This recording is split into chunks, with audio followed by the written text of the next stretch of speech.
اهدنا الصراط المستقيم صراط الذين أنعمت عليهم غير المغضوب عليهم ولا الضالين اللهم صل وسلم بكثير الشر أعوذ بالله من الشيطان اللعين الرجيم بسم الله الرحمن الرحيم الحمد لله الذي هدانا لهذا وما كنا لنهتدي لولا أن هدانا الله لقد جاءت رسل ربنا بالحق الصلاة والسلام على رسول المصدد والمصطفى الأمجد والمحمود الأحمد أبي القاسم محمد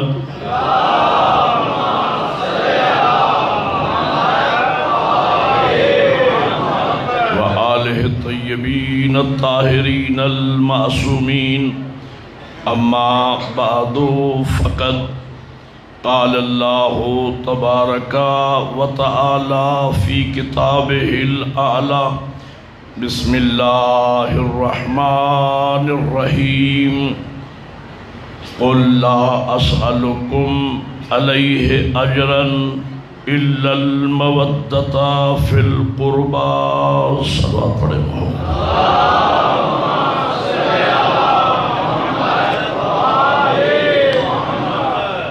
برادران ایمانی موالیان حیدر کرار و عاشقان حسین ابن علی، میں نے آپ حضرات کے سامنے قرآن مجید کی ایک معروف ترین آیہ وافیہ ہدایہ کو سرنامہ گفتگو قرار دیا ہے۔ ارشاد پروردگار ہے قُلْ لَا أَسْأَلُكُمْ عَلَيْهِ أَجْرًا إِلَّا الْمَوَدَّةَ فِي الْقُرْبَى، میرے حبیب امت سے کہہ دیجئے کہ میں تم سے دین پہنچائی کا، رسالت کا کوئی اجر، کوئی مزدوری نہیں مانگتا سوائے اس کے کہ میرے قریبیوں سے مودت کرو۔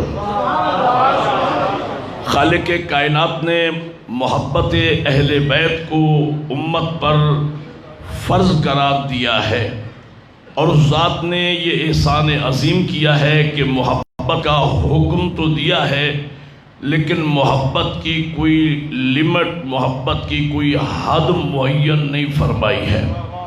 اگر اللہ محبت کی حد بندی فرما دیتا تو جو مسلمان اس حد تک نہ پہنچ سکتا وہ دائرہ اسلام سے خارج ہو جاتا۔ لہذا اللہ نے ہر امتی کے ظرف پہ چھوڑا کہ جس کا جتنا ظرف اس کی اتنی محبت۔ آج عالم اسلام میں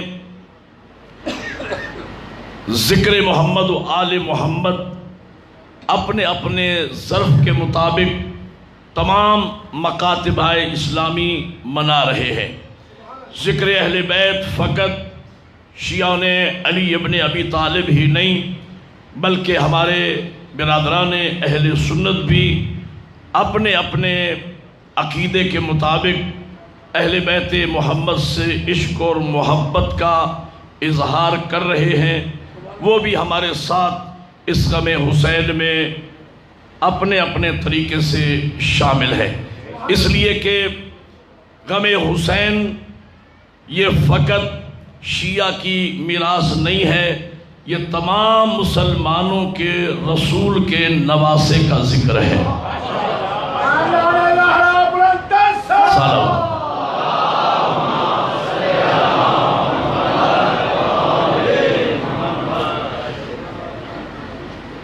جیسے ہی محرم الحرام کا چاند طلوع ہوتا ہے، عزاداری کے حوالے سے مختلف قسم کے سوالات جنم لیتے ہیں۔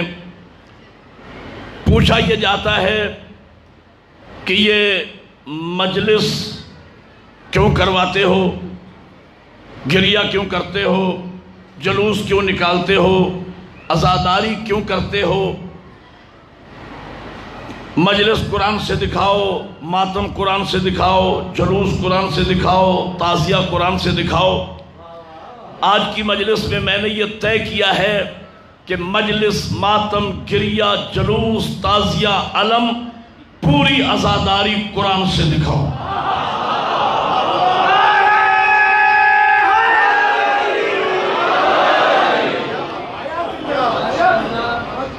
ایک بات کو ابتدائی میں سمجھ لیجئے کہ قرآن ہے سب سے بڑے کا کلام۔ سب سے بڑا کون ہے؟ اللہ تعالیٰ کی ذات ہے۔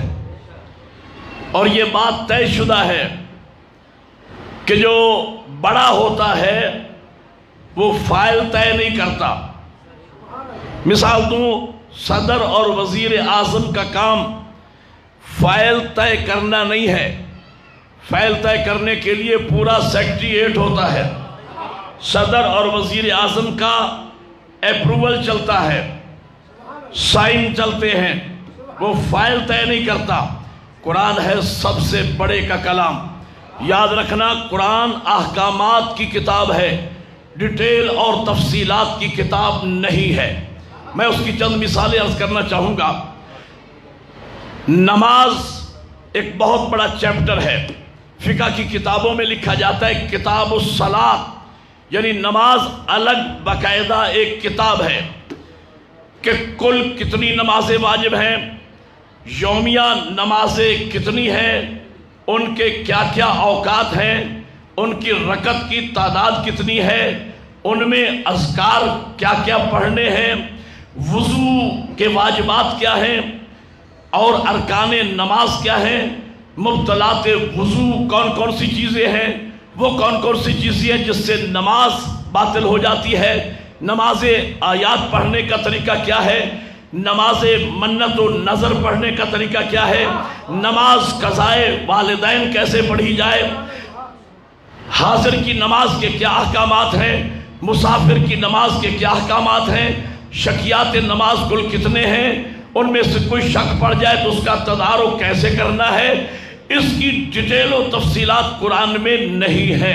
سب سے بڑے کا حکم قرآن میں موجود ہے، اقیم الصلاۃ، نماز قائم کرو، یا ان الصلاۃ کانت علی المؤمنین کتابا موقوتا، کہ ہم نے نماز مومنوں پہ فرض کی ہے، یا ورکعوا مع الراکعین، نماز پڑھو، رکوع کرو رکوع کرنے والوں کے ساتھ۔ اس کی ڈیٹیل و تفصیلات نہیں ہے۔ روزہ ایک بہت بڑی کتاب ہے، کل کتنے روزے واجب ہیں، روزہ کب رکھنا ہے، کب کھولنا ہے، مفطرات روزہ کتنی چیزیں ہیں، حاضر کے روزے کے کیا احکامات ہیں، اور مسافر کے روزے کے کیا احکامات ہیں، روزہ کب واجب ہوتا ہے، کب واجب نہیں ہوتا، عورتوں کے کیا احکامات ہیں روزے کے حوالے سے، مردوں کے، اس میں ڈیٹیل و تفصیلات ہیں، لیکن اس کا ذکر قرآن میں نہیں۔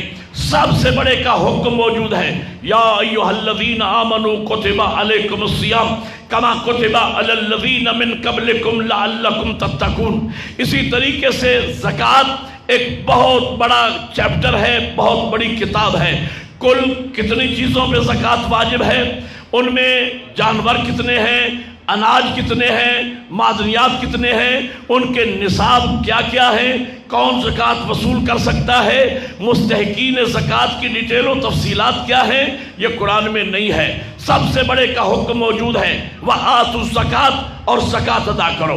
حج بہت بڑا چیپٹر ہے، بہت بڑی کتاب ہے، کتاب الحج فقہ کی کتابوں میں لکھا ہے، حج کس پہ واجب ہوتا ہے، کس پہ واجب نہیں ہوتا، مستطیع کی شرائط کیا ہیں، اور عمرہ کے ارکان کتنے ہیں، حج تمتع کے ارکان کتنے ہیں، عمرہ کے 5 ارکان ہیں، حج تمتع کے 13 ارکان ہیں، احرام کہاں سے باندھنا ہے، محرم پر 24 چیزیں حرام ہو جاتی ہیں، ان میں سے کسی کا ارتکاب کرے تو الگ الگ کفارہ کیا بنتا ہے، مثلا تلبیہ کیسے کہنا ہے، میدان عرفات کے کیا احکامات ہیں، مزدلفہ کے کیا احکامات ہیں، مینا کے کیا مسائل ہیں، قربانی کیسے کرنا ہے، سر کیسے مڑوانا ہے، رمی جمرات کیسے کرنا ہے.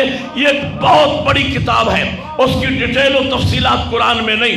سب سے بڑے کا حکم موجود ہے، وَلِلَّهِ عَلَى النَّاسِ حِجُّ الْبَيْتِ مَنِ اسْتَطَاعَ إِلَيْهِ السَّبِيلَ. تمہید ہو گئی ختم. یہاں سے میں گفتگو شروع کر رہا ہوں. نماز، روزہ، حج و زکوٰۃ کی طرح عزاداری اور محرم بھی ایک بہت بڑا چیپٹر ہے، بہت بڑا باب ہے، بہت بڑی کتاب ہے.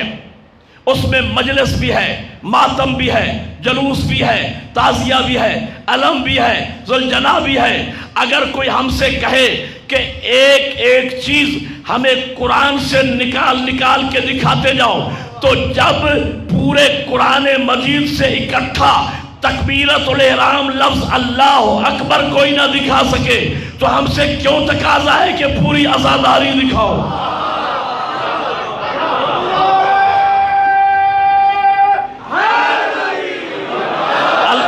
سب سے بڑے کا حکم اپروول میں دکھاتا ہوں. ارشاد ہوتا ہے بسم اللہ الرحمن الرحیم قل لا اسألکم علیہ اجرا الا المودۃ فی القربى.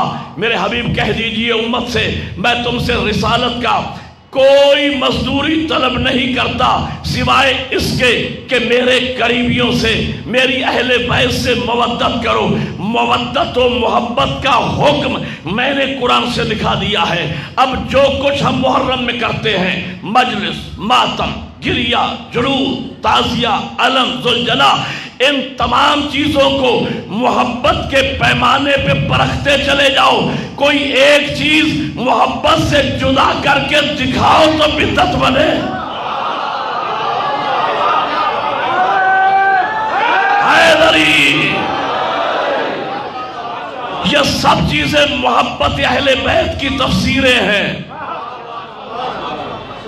کہنے لگے ٹھیک ہے صاحب، نماز، روزہ، حج و زکوٰۃ کے متعلق ڈیٹیل و تفصیلات تو قرآن میں نہیں، لیکن نبی کے عمل سے تو سب ثابت ہے کہ حضور نے کر کے دکھایا. میں کہتا ہوں نماز کے متعلق تمہیں نبی کا عمل معلوم ہے، لیکن جو حالت نماز میں پشت نبی پہ بیٹھا ہے اس کے بارے میں نبی کا عمل کیوں معلوم نہیں ہے. کشف المحجوب داتا علی حجویری کی کتاب، جس سے میں نبی کا عمل مولا حسین کے بارے بتا رہا ہوں.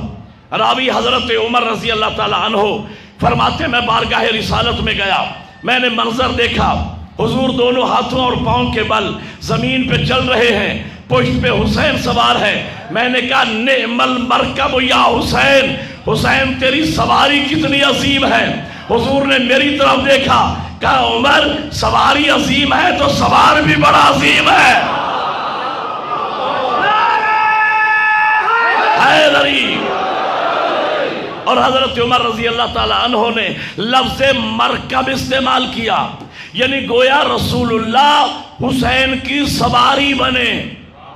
بعض روایات میں ہے کہ زلفیں بھی پکڑوائیں، بعض روایات میں ہے کہ آواز بھی نکالی. کیوں سواری بنے؟ تاکہ جب عاشقان حسین عاشور کے دن حسین کی سواری کی شبیہ بنائیں تو اس کو بدعت نہ کہنا سنت ہے. توجہ ہے یا نہیں؟ کہنے لگے صاحب عجیب بات ہے، جلوس جا رہا ہوتا ہے، پڑھے لکھے لوگ ہوتے ہیں، بیچ میں گھوڑا جا رہا ہے. میں کہتا ہوں اہل بیت کے بارے میں آپ اپنا طریقہ کیوں بدل لیتے ہیں؟ میں خود دیکھ کے آیا، حج کے موقع پر احرام باندھے ہوئے تلبیہ کی صداؤں میں حجاج کرام جا رہے ہوتے ہیں، بیچ میں اونٹ بھی چل رہے ہیں، دمبے بھی چل رہے ہیں. ہے کسی مسلمان میں جرت کہ اس جانور کو کاروان اسلام سے نکال دے؟ جو یہ سوچے گا بھی صحیح وہ خود دائرہ اسلام سے نکل جائے گا. بھائی وہ جانور کاروان اسلام سے کیسے نکلے جو گردن کٹوا کے کاروان کا حصہ بنا ہے؟ یاد رکھنا، ہم شیعان علی گھوڑے کے پجاری نہیں، ہم مواحد قوم ہیں، ہم توحید پرست قوم ہیں. ہم نے توحید قرآن اور نہج البلاغہ سے لی ہے. ہم مشرک پہ لعنت بھیجتے ہیں، توجہ ہے یہ نہیں؟ نصیری جو مولا علی کا نام لیتا ہے لیکن چونکہ علی کے خالق کا منکر ہے ہم اسے واجب اللعنت سمجھتے ہیں، توجہ ہے یہ نہیں؟ ہم موحد قوم ہیں اور میرے پاس دلیل ہے، میری ملت کا 5-7 سال کا بچہ دنیا دکھا دے، دکھانے والے بندے کے ہاتھ پہ میں ہاتھ رکھ دوں گا کہ میرے کسی نابالغ بچے نے تاغے میں جاتے ہوئے، گھڑ سواری میں جاتے ہوئے، نیزہ بازی میں دوڑتے ہوئے کسی منزل پہ کبھی گھوڑے کو دیکھ کے سلام کیا ہو۔ اگر ہم گھوڑے کے پجاری ہوتے، جہاں بھی گھوڑے کو دیکھتے وہیں پہ سلام کرتے، ہر جگہ ہم نے دیکھا کبھی پرواہ نہ کی، پتہ چلا ہم گھوڑے کے پجاری نہیں۔ اور ذوالجناح پہ اعتراض کرنے والا گھوڑے کا دشمن بھی نہیں، اگر وہ گھوڑے کا دشمن ہوتا تو کیٹل شو میں ناچتے گھوڑے پہ فتویٰ لگاتا۔ لیکن عاشور کے دن اسب وفائے حسینی کی جب ہم شبی بناتے ہیں، اس نے بھی مولا کی راہ میں تیر کھائے ہیں، اس کی بھی قربانیاں ہیں، اس قربانی کی یادگار میں نسبت امام حسین کی وجہ سے ہم احترام کرتے ہیں۔ معترض فتویٰ لگاتا ہے، پتہ چلا وہ گھوڑے کا دشمن نہیں، وہ نواسہ رسول کا دشمن ہے۔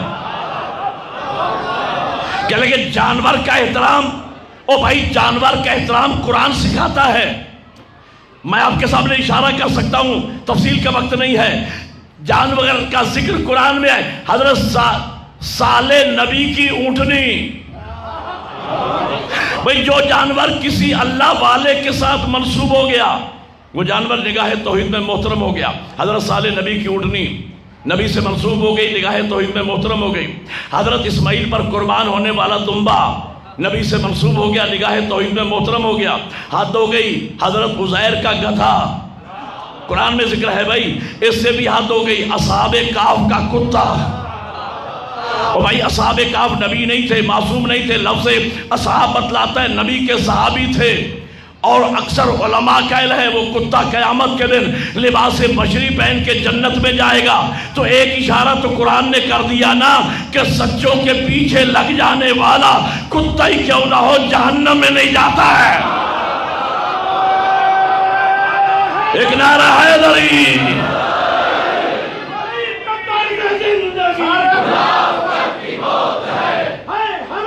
درس کا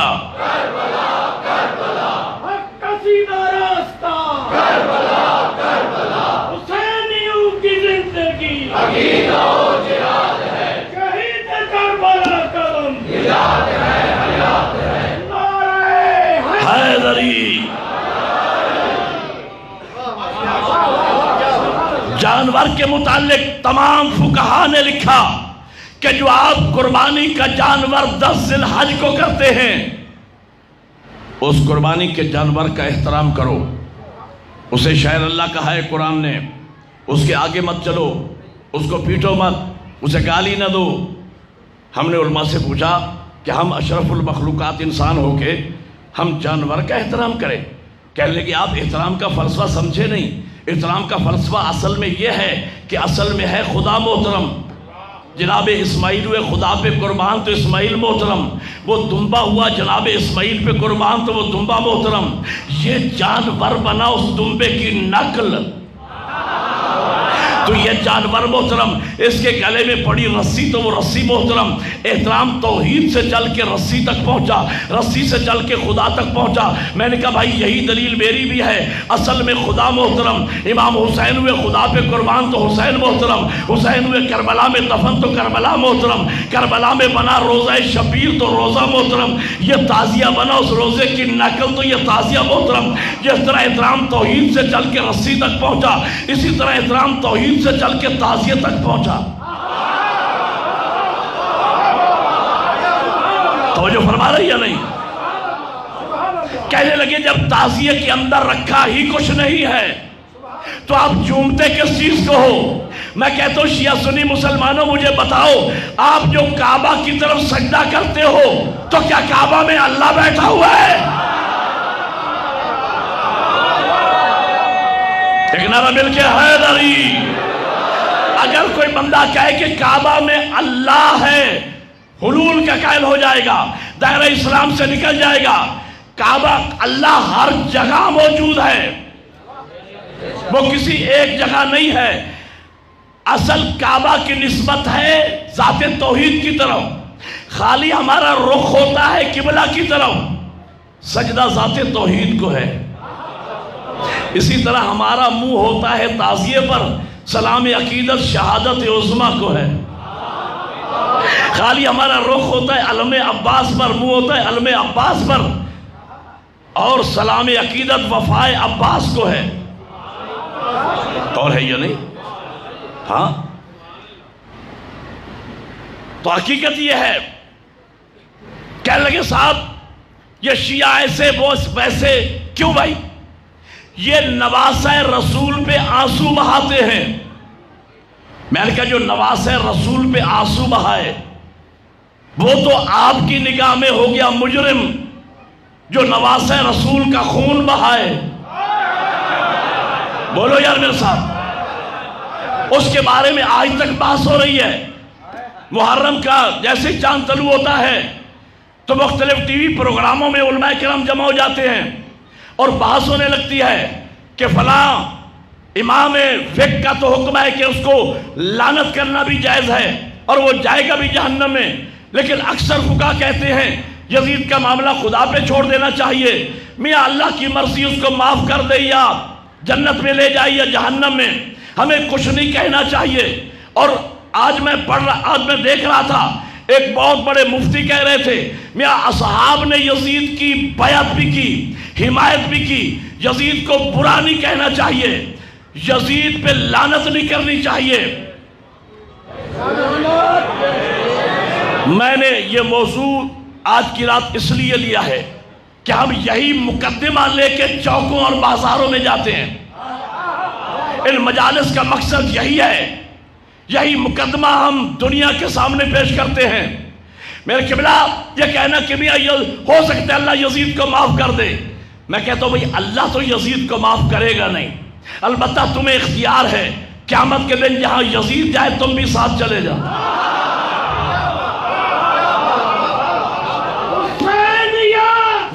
مل کے جتنی آپ کی آواز ہے یہ کربلا تک جانی چاہیے۔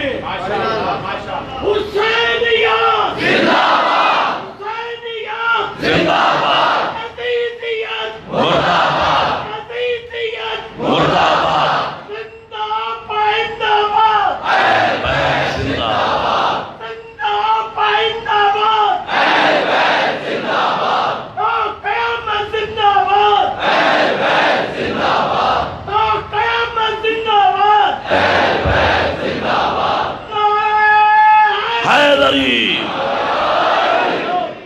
یزید پر لعنت، بے شمار، یزید ابن معاویہ پر لعنت، اس کے جو کہے کہ اس پر لعنت نہیں ہے اس پر بھی لعنت۔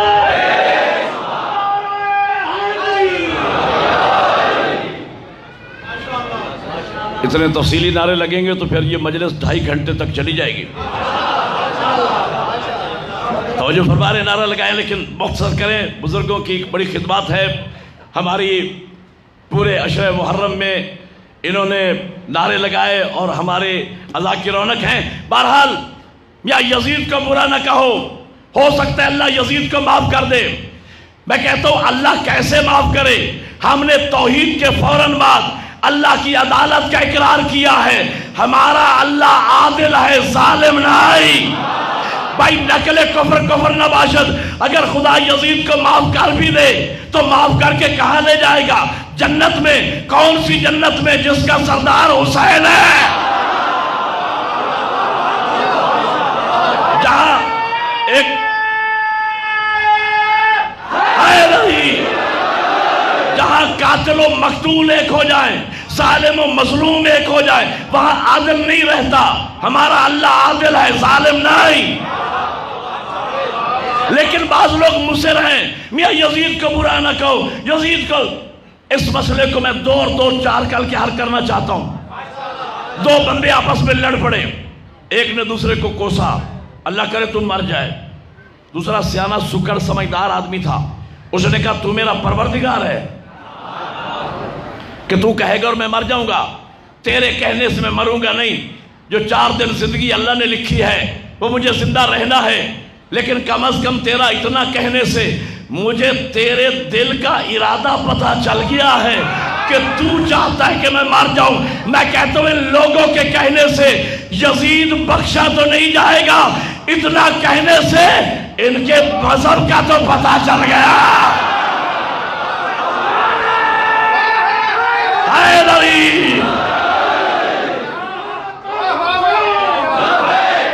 مل کے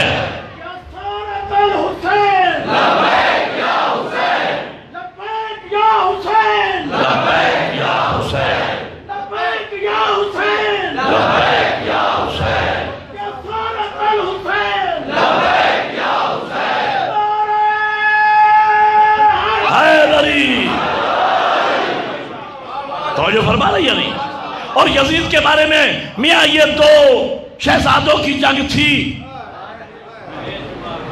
یزید حاکم تھا، جمہوری خلیفہ تھا، اور 4 اصول جو جمہوریت کے بنائے ہیں لوگوں نے وہ بھی اس پہ منطبق ہوتے ہیں۔ اجماع بھی ہے، شورا بھی ہے، قیاس بھی ہے، استخلاف بھی ہے، اور اس کا باپ اپنی زندگی میں عالم اسلام سے بیعت بھی لے کے گیا۔ تو جب وہ جمہوری خلیفہ ہے بقول آپ کے اور عالم اسلام بیعت کر چکا، ایک بڑی خوبصورت بات مولانا مودودی رحمت اللہ علیہ، بڑا خوبصورت جملہ آپ کے دلوں پہ نقش ہو جائے گا۔ کسی نے پوچھا حضرت جب اکثر اصحاب بیعت کر چکے تھے تابعین، تو امام حسین نے بیعت کیوں نہ کی؟ ایک مرتبہ جلال میں آ کے کہتے ہیں میں تم سے پوچھتا ہوں جب امام حسین نے بیعت نہیں کی تو اصحاب نے کیوں کی؟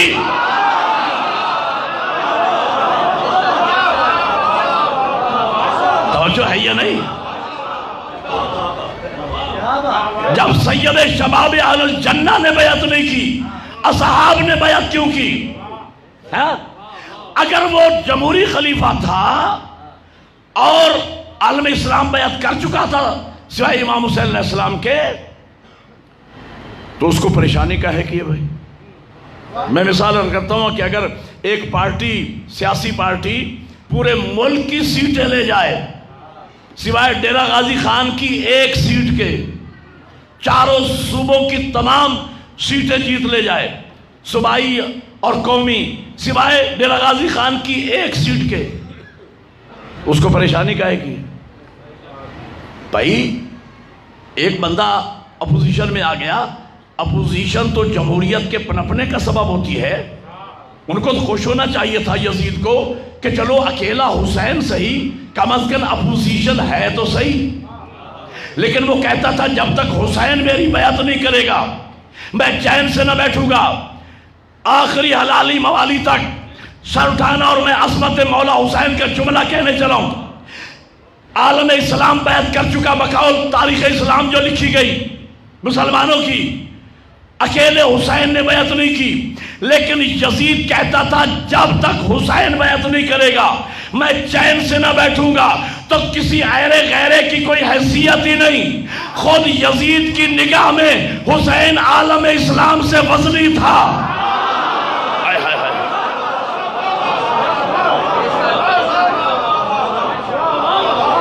پورا عالم اسلام بیعت کر کے بھی یزید کی نگاہ میں ٹک نہیں رہا تھا۔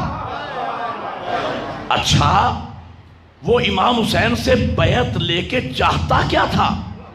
اب سر اٹھانا، چاہتا کیا تھا؟ وہ چاہتا یہ تھا، وہ یہ سمجھتا تھا اگر حسین میرے ہاتھ پہ ہاتھ رکھ دیں تو یہ اکیلے حسین کا ہاتھ نہیں، حسین و منی،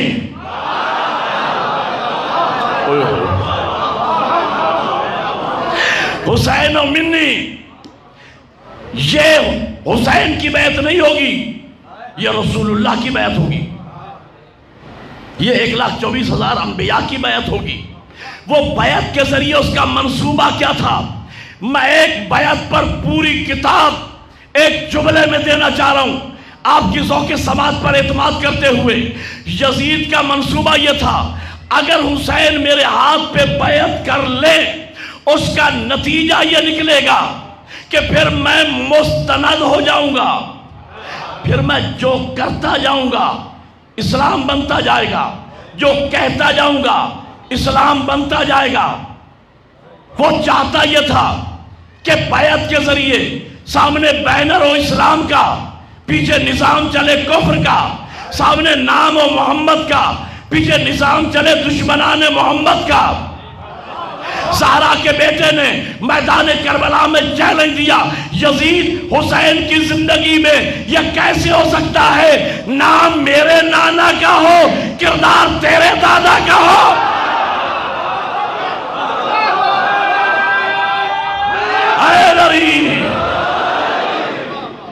ہمارے دور سے ایسے نہیں، کربلا تک آواز جانی چاہیے، ان کو میں سنبھالوں گا۔ ہے ہماری دور سے گا، ہے ہماری دور سے گا، حق کا سیدھا راستہ، حق کا سیدھا راستہ، ہماری یہ جوانیاں، حسین کی قربانیاں، ہماری یہ جوانیاں، حسین کی قربانیاں، ہماری یہ جوانیاں، حسین کی قربانیاں۔ جزاک اللہ، اللہ صحت و سلامتی عطا فرمائے۔ جی تو میں کہنا یہ چاہ رہا تھا، یزید بیعت کے ذریعے چاہتا تھا کہ بینر ہو سامنے اسلام کا، نظام چلے کفر کا، نام ہو محمد کا، پیچھے نظام چلے دشمنان محمد کا۔ امام نے میدان کربلا میں چیلنج دیا، یزید حسین کی زندگی میں یہ کیسے ہو سکتا ہے نام میرے نانا کا ہو کردار تیرے دادا کا ہو؟ کہنے کے ساتھ دو شہزادوں کی جنگ تھی، ایک جیت گیا ایک ہار گیا۔ یہ دو شہزادوں کی جنگ نہیں تھی، یہ دو اسلام آمنے سامنے تھے۔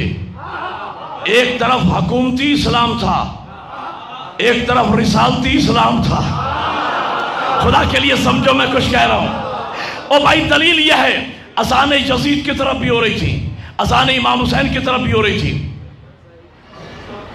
نماز یزید کی طرف بھی پڑھی جا رہی تھی، نماز امام حسین کی طرف بھی پڑھی جا رہی تھی، تلاوت قرآن یزید کی طرف بھی تھی، تلاوت قرآن امام حسین کی طرف بھی تھی، جمعہ یزید کی طرف بھی پڑھا جا رہا تھا، جمعہ امام حسین کی طرف بھی پڑھا جا رہا تھا۔ لیکن ان دونوں مسلمانوں میں فرق یہ تھا، یزید حکومتی اسلام کا نمائندہ تھا کہ ابو سفیان کا پوتا تھا، حسین رسالتی اسلام کا نمائندہ تھا کہ محمد کا نواسا۔ آج بھی یہ دونوں اسلام آمنے سامنے ہیں، حکومتی اسلام بھی موجود ہے، رسالتی اسلام بھی موجود ہے۔ ہمیں کیسے پتا چلے کون حکومتی مسلمان ہے کون رسالتی مسلمان ہے؟ آپ جسے بھی حکومتی مسلمان کہیں گے وہ آپ کے گلے پڑ جائے گا، تو خود بخود سے کوئی پہچان ہونا چاہیے کہ ہمارا اشارہ کنایا کیے بغیر دنیا سمجھتی رہے کہ فلاں حکومتی مسلمان ہے، فلاں رسالتی مسلمان ہے۔ اب احسان عظیم کیا پروردگار نے کہ اس ذات نے ہر سال عاشور کو درمیان میں رکھ دیا، عاشور کو درمیان میں رکھ دیا تاکہ پتہ چلتا رہے جو مسلمان نواز رسول کے نام پہ جمع ہو جائیں، دنیا پہچان لے یہ حسینی اور رسالتی مسلمان ہے، اور جو عاشور کی مخالفت کرے وہ یزیدی اور حکومتی مسلمان ہے۔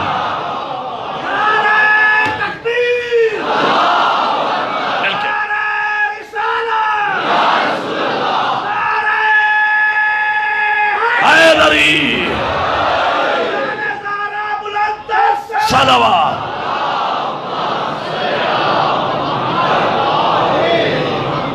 کہہ لگے دو شہزادوں کی جنگ تھی، ایک جیت گیا ایک ہار گیا۔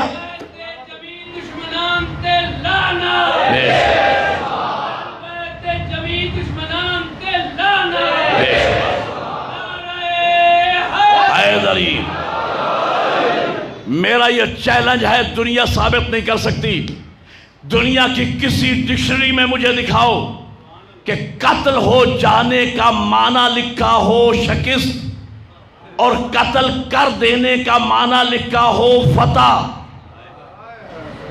نہیں، دنیا کی کسی ڈکشنری میں نہیں ہے۔ ہمیشہ مقصد کی جیت ہوتی ہے، مقصد کی ہار ہوتی ہے۔ یزید کا مقصد تھا میں بیعت لے کے رہوں گا، حسین کا مقصد تھا میں بیعت نہیں کروں گا۔ یزید بیعت نہ لے سکا، یزید ہار گیا نا۔ بولو یار میرے ساتھ، میرے مولا حسین نے بیعت نہیں کی، حسین جیت گیا نا، حسین جیت گیا نا۔ یزید بیعت نہ لے سکا، یزید ہار گیا۔ میرے مولا حسین نے بیعت نہیں کی، حسین جیت گیا۔ چونکہ یزید ہار گیا، لہذا اپنی شکست کی خفت مٹانے کے لیے ظاہری اقتدار تو اس کے پاس تھا ہی، اور میں کہا کرتا ہوں کہ اس کی حکومت میں سورج غروب نہیں ہوتا تھا، اور آج دنیا کے 27 ملک ایسے ہیں جن پر اس زمانے میں اکیلے یزید کی حکومت تھی۔ جوانوں ایک جملہ سمجھو تو کہوں، یزید اتنا چھوٹا نہیں تھا جتنا آپ نے سمجھ رکھا ہے۔ یہ تو 1400 سال سے آپ کی لعنت کے ہاتھوں پٹ پٹ کے اتنا سا رہ گیا ہے۔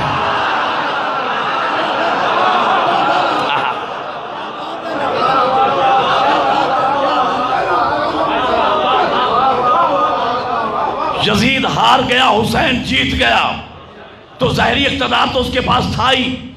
اس نے یہ خفت مٹانے کے لیے طاقت کا بہیمانہ استعمال کیا اور امام کو شہید کر دیا۔ اچھا وہ جاہل تو تھا ہی، وہ یہ سمجھا کہ میں امام حسین علیہ السلام کو قتل کر دوں گا تو حسین مر جائیں گے۔ وہ جاہل سمجھ نہ پایا، آخری حلالی تک وہ جاہل سمجھ نہ پایا کہ قتل ہے ظالم کے اختیار میں، موت ہے اللہ کے اختیار میں۔ اب سر اٹھانا، قتل ہے ظالم کے اختیار میں، موت ہے اللہ کے اختیار میں۔ ظالم نے امام کو قتل تو کر دیا، اللہ نے قدرت کاملہ کا اظہار کیا، اللہ نے موت نہیں بھیجی۔ دلیل یہ ہے کہ نوک نیزہ پہ تلاوت قرآن۔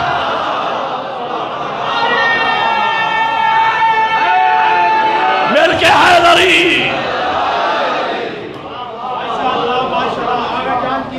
موجودگی میں نوجوانوں کو ایک میسج دینا چاہتا ہوں۔ عاشورہ کا مطلب یہ نہیں کہ سیاہ لباس پہنا جائے، بلکہ عاشورہ کا مقصد یہ ہے کہ سیاہ کردار کو کردار حسینی میں بدلا جائے، سیاہ کردار کو کردار زینبی میں بدلا جائے۔ عاشورہ کا ایک مقصد یہ بھی ہے کہ ذلت کی زندگی سے عزت کی موت بہتر ہے۔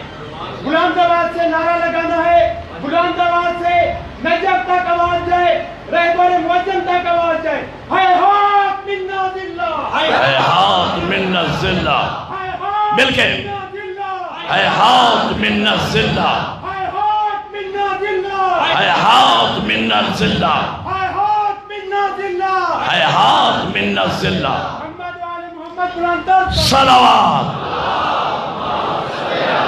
محمد وآل محمد۔ اب اگلے جملے کے بعد نعرہ میں لگاؤں گا،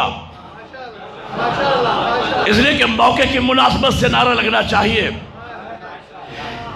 یزید یہ سمجھتا تھا کہ میں امام کو قتل کر دوں گا تو حسین مر جائیں گے۔ وہ جاہل یہ سمجھ نہ پایا کہ قتل ہے ظالم کے اختیار میں، موت ہے اللہ کے اختیار میں۔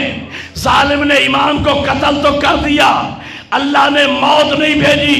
یہی وجہ ہے یزید کو مرے ہوئے 1400 سال ہو گئے، میرا حسین کل بھی زندہ تھا۔ حسینیت، حسینیت، حسینیت، یزیدیت، یزیدیت، نعرہ حیدری۔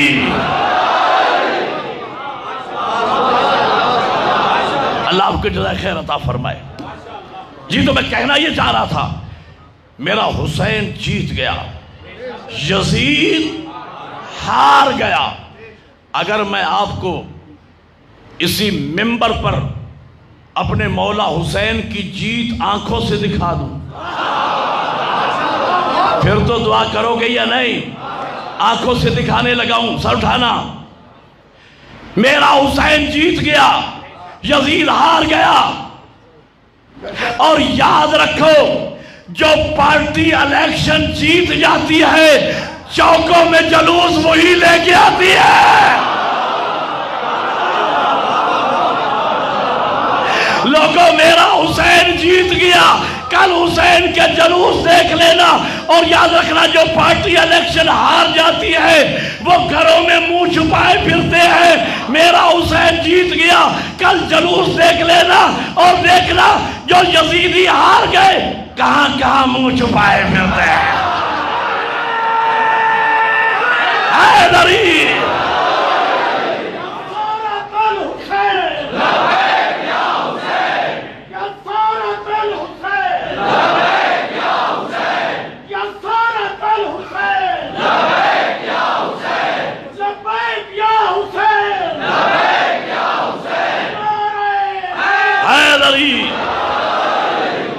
ہم کیوں نہ لعنت کرے اس ملعون پر جس کے دربار میں کئی گھنٹے رسول زادیاں کھڑی رہیں، جس نے سادات کا بھرا گھر اجاڑ دیا.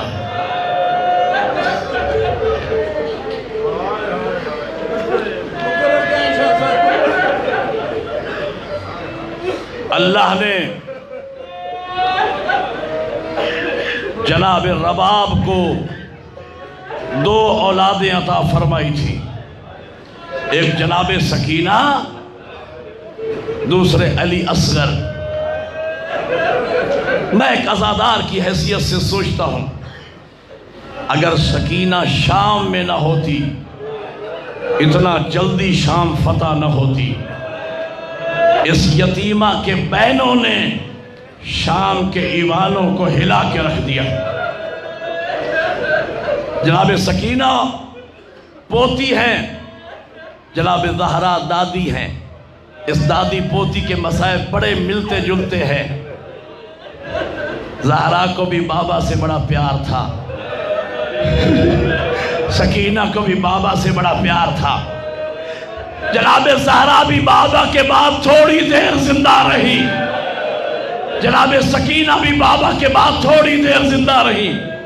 جناب زہرا بھی زخمی تھی، جناب سکینہ بھی زخمی تھی. وقت آخر جناب زہرا نے بھی بابا کو خواب میں دیکھا، سکینہ نے بھی بابا کو خواب میں دیکھا. دوسرے جناب علی اصغر، اگر جناب علی اصغر کربلا میں نہ ہوتے، کربلا کی جنگ رہتی، ظلم نہ بنتی. علی اصغر کے ننھے سر نے کربلا سے لے کر شام تک اعلان کیا، او لوگوں مجھے دیکھو، کربلا میں جنگ نہیں ہوئی، ظلم ہوا ہے. سادات کا قافلہ جب پہنچا نا شام میں، عیسائیوں کے محلے سے ننھے سر کو دیکھا. ایک پادری، عیسائی پادری نے دوڑتا ہوا آیا، نیزے کے نیچے کھڑے ہو کے کہتا ہے کاش اس بچے کا کوئی وارث مل جائے، میں اس سے پوچھوں کہ اس معصوم کا جرم کیا ہے. جناب سکینہ نے جملے سن لیے، پر میں پھوپھی اماں کربلا میں آپ کے بھائی کی بات تھی، شام میں میرے بھائی کی بات ہے، مجھے اجازت میں اس بزرگ کو بتاؤں میرے بھائی کا جرم کیا ہے. ماتم کرنے نہ سمجھنا. جناب سکینہ نے پھوپھی کی گود کو چھوڑا، آ کے دامن ہلایا. بزرگ پوچھتا ہے بی بی آپ کون ہیں؟ کہا میں اس غریب کی بہن. بزرگ کیا پوچھ رہا تھا؟ کہا میں پوچھ رہا تھا اس معصوم کا جرم کیا ہے.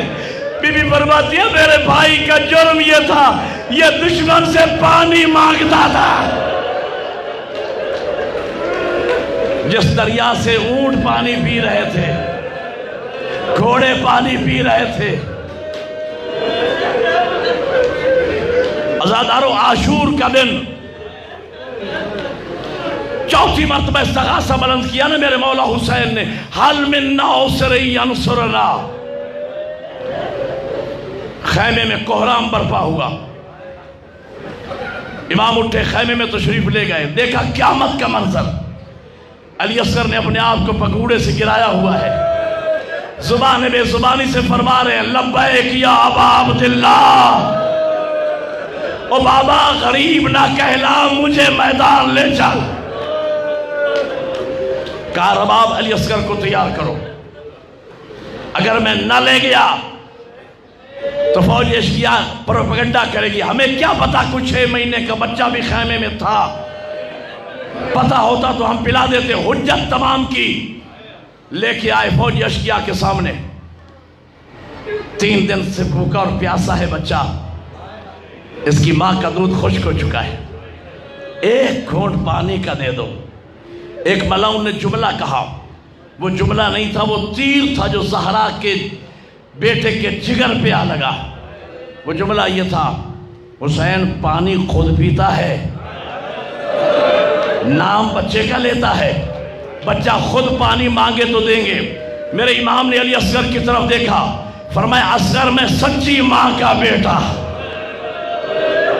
یہ مجھے جھٹلاتے ہیں، میری صداقت کی گواہی دو میرے لال۔ علی اصغر کے لب کھلے، آواز آئی، آنا عطشان، بابا میں پیاسا ہوں۔ عطشان کی نون ختم نہیں ہوئی، فوج اشکیا منہ پھیر کے رونے لگی۔ کسی شاعر کی روح وہاں موجود تھی، علی اصغر کا جہاد بیان کیا اس نے۔ اصغر جگر کو تھام کے روتی ہے فوج شام، تم تیر کھا کے آئے ہو یا تیر مار کے؟ یہ ہے ششماہے کا جہاد۔ عمر سعد کہتا ہے ہرملے سے اکتا کلام الحسین، حسین کی گفتگو کو قطع کرو ورنہ فوج باغی ہو جائے گی۔ اس ملعون نے 3 نوکوں والا تیر کمان میں ڈالا، وہ تیر جس سے اونٹ نہر کیے جاتے، اس لیے کہ 6 مہینے کے بچے کے لیے تو کوئی تیر بنا ہی نہیں تھا۔ تیر کھینچتا ہے، گر پڑتا ہے، 3 مرتبہ کوشش کی، ہر دفعہ تیر گر پڑا۔ عمر سعد کہتا ہے اتنا بڑا تجربہ کار ہو کے بچے سے ڈر گیا ہے کہ ملعون میں بچے سے نہیں ڈرتا، میں تیر کو کھینچتا ہوں، سامنے کنات کا پردہ ہل جاتا ہے، اللہ جانے غریب کی ماں ہے یا بہن۔ سر پہ قرآن رکھ کے کہتی ہے سادات سے میرا آخری رشتہ۔ اس ملعون نے 4تھی مرتبہ تیر کو کمان میں ڈالا، تیر چلا، تیر ایک تھا، اس نے 3 کام کیے، اصغر کا گلا چیرا، حسین کا بازو چیرا، ماں کے جگر پہ جا لگا۔ تیر لگا، میرے مولا حسین فرماتے اصغر میرے لال میں نے تیر کھینچنا ہے۔ علی اصغر زبان بے زبانی سے فرماتے ہیں بابا تیر جیسے دل چاہے کھینچو، پہلے یہ بتاؤ میری ماں پہ تو راضی؟ آواز آئی میں راضی، میرا نانا راضی، میرا اللہ راضی۔ امام نے تیر کو کھینچا، خون کا فوارہ نکلا، چاہا کہ زمین کی طرف پھینکے، آواز آئی قیامت تک سبزہ نہ ہوگا، چاہا کہ آسمان کی طرف اچھال دے، آواز آئی قیامت تک بارش نہ ہوگی۔ امام نے یہ کہہ کر کہ افسردہ ہے آسمان راضی زمین نہیں، اصغر تیرے خون کا ٹھکانہ کہیں نہیں۔ یہ کہہ کر امام حسین نے علی اصغر کے خون کو اپنی ریش مبارک پہ ملا۔ قیامت کا دن ہوگا، عرش الہی کو پکڑ کے کہوں گا مالک کیا قصور تھا میرے بیٹے کا؟ جزاک اللہ زیادہ رو۔ علی اصغر کو لے کے چلے خیمے میں، جناب رباب کو بلایا۔ رباب کام 2 ہیں، حسین اکیلا رہ گیا۔ بی بی فرماتی ہے جو مشکل کام ہے میرے حوالے کرو، اللہ جانے آسمان پھٹا کیوں نہیں، قیامت آئی کیوں نہیں۔ منظر قیامت کا تھا، علی اصغر کی لاش ماں کے ہاتھوں پہ، اور ضعیف باپ قبر کھود رہا ہے۔ قبر جب کھود چکی، علی اصغر کو میرے مولا حسین نے ماتم کا جملہ آ کر ماتم کر سکو، قبر میں لٹایا۔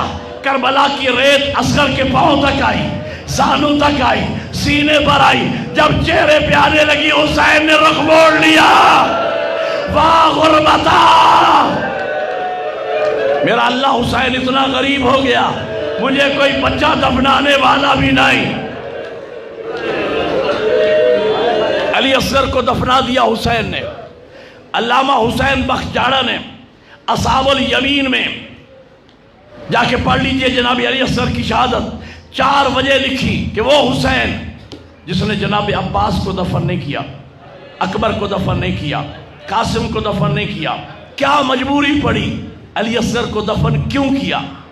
4 وجہ۔ پہلی وجہ یہ لکھی، امام نے سوچا کربلا کی گرمی اکبر و عباس برداشت کر لیں گے، یہ گلستان زہرا کی ننھی کلی کربلا کی گرمی برداشت نہ کر سکے گی۔ دوسری وجہ یہ لکھی، میری شہادت کے بعد یہ ملعون ہماری لاشوں پہ گھوڑے دوڑائیں گے، اکبر و عباس کا لاشا پامال ہو، اصغر پامالی سے بچ جائے۔ تیسری وجہ یہ لکھی کہ یہ ملعون میری شہادت کے بعد ہمارے سروں کو کاٹ کے نو کے نیزہ پہ بلند کریں گے، اکبر و عباس کا سر نیزے پہ بلند ہو، اصغر نیزے پہ بلند ہونے سے بچ جائے۔ چوتھی وجہ یہ لکھی کہ جب 11 محرم کو سیدہ زادیہ گنج شہداء میں آئیں گی تو سکینہ اصغر کو دیکھ کے مر جائے گی، ماں رباب بیٹے کی لاش دیکھ کے مر جائے گی، اس لیے دفن کر دیا۔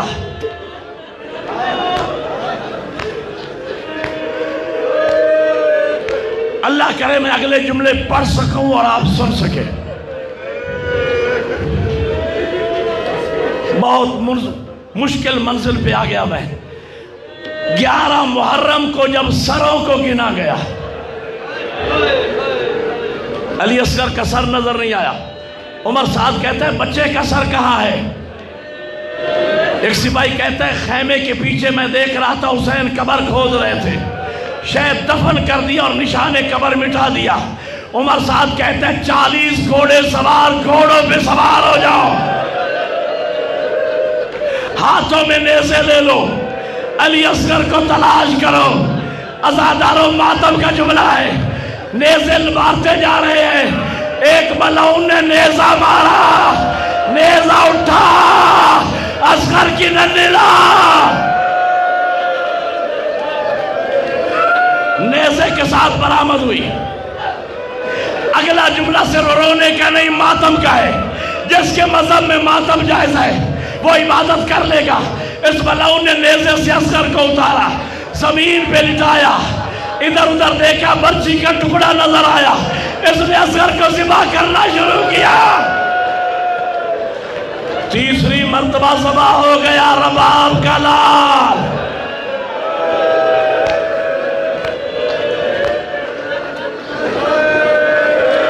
تیسری مرتبہ ذبح ہو گیا رباب کا لال۔ عزادارو اب مجھ میں ہمت نہیں، میں بس یہیں پہ روک رہا ہوں، میں یہیں پہ روک رہا ہوں۔ 11 محرم کو جب سیدہ زادیاں گنج شہداء میں آنے لگی، اللہ کرے میں جملہ عزادار کو سمجھا سکوں، ہر ماں پریشان، لیلہ پریشان، اللہ جانے میرا اکبر دفن ہوا یا نہیں، فروا پریشان، اللہ جانے میرا قاسم دفن ہوا یا نہیں، رقیہ پریشان، اللہ جانے میرا بھائی عباس دفن ہوا یا نہیں۔ عزادارو اگر مطمئن تھی تو رباب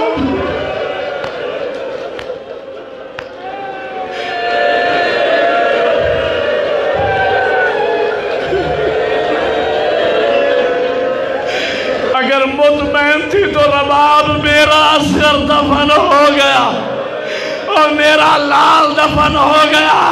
لیکن عزادارو قیامت اس وقت آئی جب سیدہ زادیہ گنج شہداء میں پہنچی، جہاں لیلہ نے اکبر کے سر کو دیکھا، فروا نے قاسم کے سر کو دیکھا، رقیہ نے عباس کے سر کو دیکھا، وہاں جگر پھٹ گیا رباب کا۔ رباب نے دیکھا اصغر کا ننھا سر نو کے نیزہ پر بلند ہو کر اپنے باپ